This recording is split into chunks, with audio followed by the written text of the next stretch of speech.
வந்தான் பிரம்மனே, அவனை சிறையினிலே அடைத்தான் முருகனே. பிரணவ மந்திரத்தை மறந்தான் பிரம்மனே, அவனை சிறையினிலே அடைத்தான் முருகனே.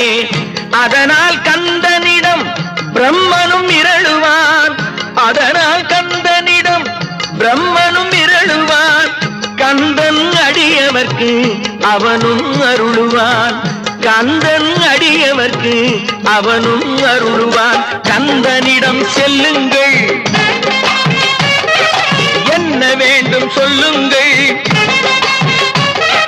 கந்தனிடம் செல்லுங்கள், என்ன வேண்டும் சொல்லுங்கள். வந்தவினை தீர்ந்துவிடும் மற்றவற்றை தள்ளுங்கள், வந்தவினை தீர்ந்துவிடும் மற்றவற்றை தள்ளுங்கள். கந்தன் காலடியை